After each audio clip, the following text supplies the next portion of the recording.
So there I was, that's loud, sat in the dressing room of the Toronto Maple Leafs, getting ready to make my NHL debut. I've been waiting for this moment my whole life. The first English-trained person to play in the NHL. Could you believe that? And I was sat next to my childhood hero, Matt Sundin, right next to me. Across the way, I could see Ty Domi and his massive head. And the excitement in the building was I could hear the crowd above me in the stands shouting, "Go, Leafs, go!" This was way better in Toronto, but but it was getting to a fever pitch, and I said to the trainer, "I need my skates now. I got to lace up, I'm going out on the ice." And he said, "I'm really sorry, Tim, but your skates didn't arrive. You can't play today." I said, "What? This is my NHL debut, mate. What are you talking about?" And he said, "There's no skates here for you, Tim. You can't play." God. The next day, we were playing against Buffalo, beautiful Buffalo, so I had a chance to make amends, and I got to the bus, and I'd missed the bus. Missed the fucking bus. Couldn't believe it. Don't people pick you up in the NHL and take you to the game? That's how I assumed it worked. But this kept happening again and again, time after time. Every time I went to make my NHL debut, I never got on the ice. They forgot my sticks, they forgot my skates, I missed the bus, I missed flights, I missed everything. The story I'm telling you is about a recurring dream I had. I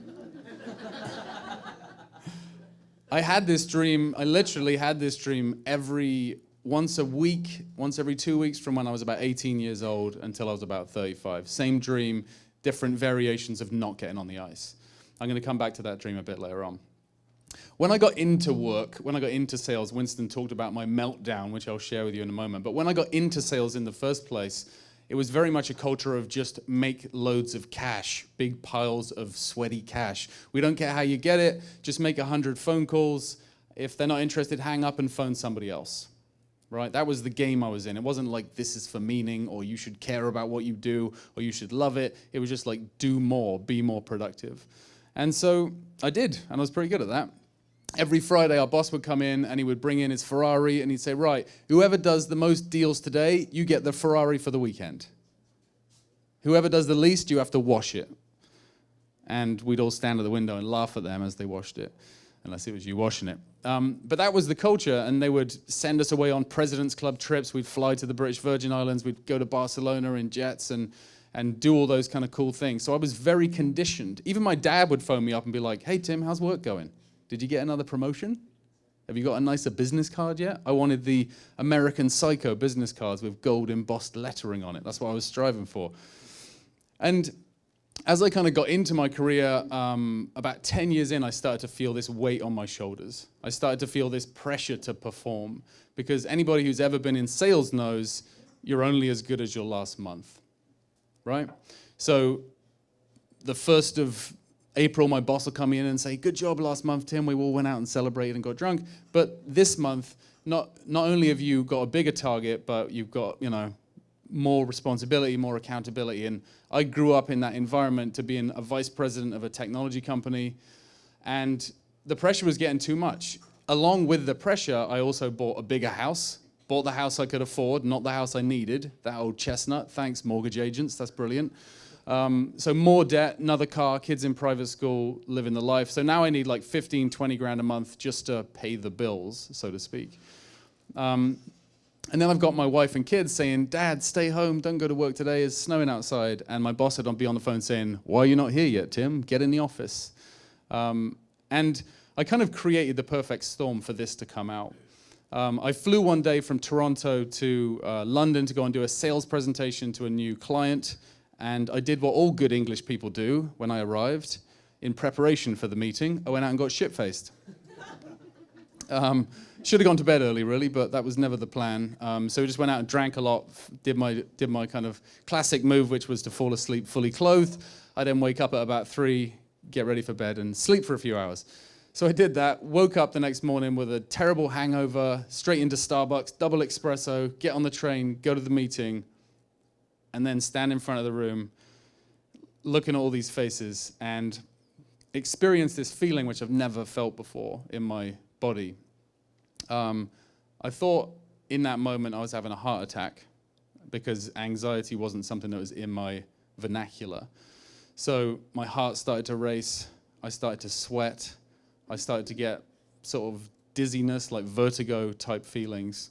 And this is all going on very fast in my head. Meanwhile, all the people in the room are just like, what's wrong with him? Why doesn't he talk?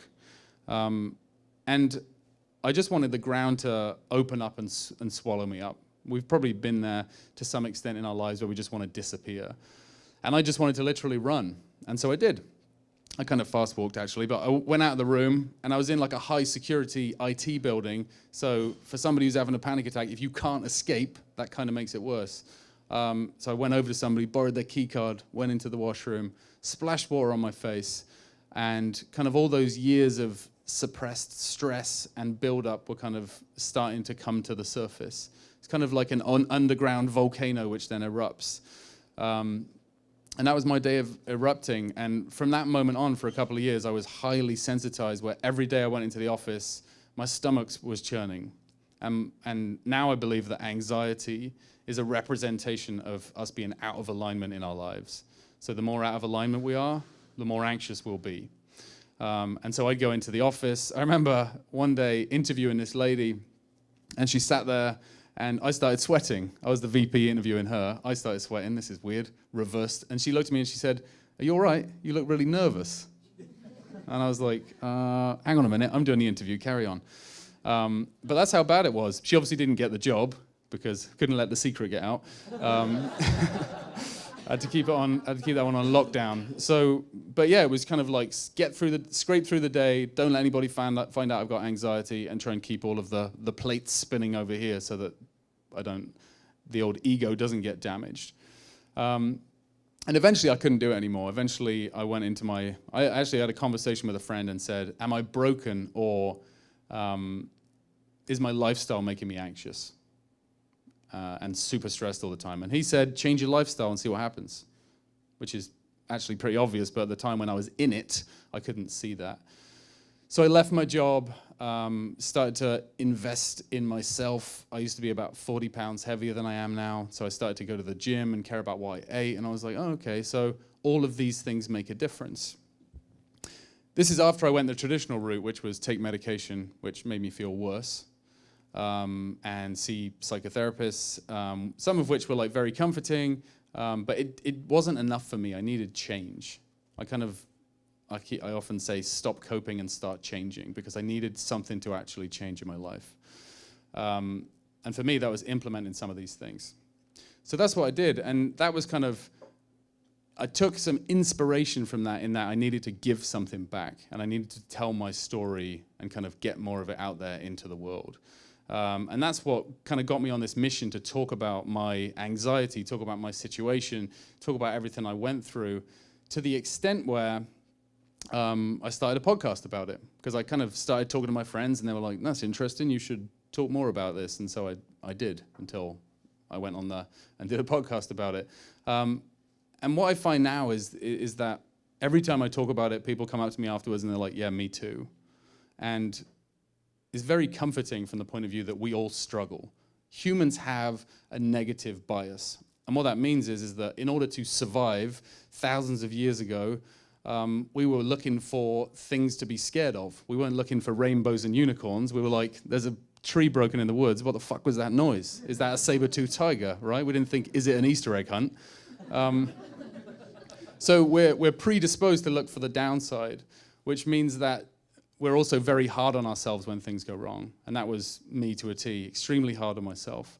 And so eventually I sat on Bowen Island. I attended this retreat one day and I was sat in this room, and this guy was telling a story about how a guy had been a very successful businessman, then become an alcoholic, and now he was building it all up again. So he had this kind of perfect riches to rags to riches story. And he said, well, you don't realize, though, that people don't need you to be perfect in order to start. They just need you to start. And for me, I was like, should I go back to school and become a doctor before I start telling my story?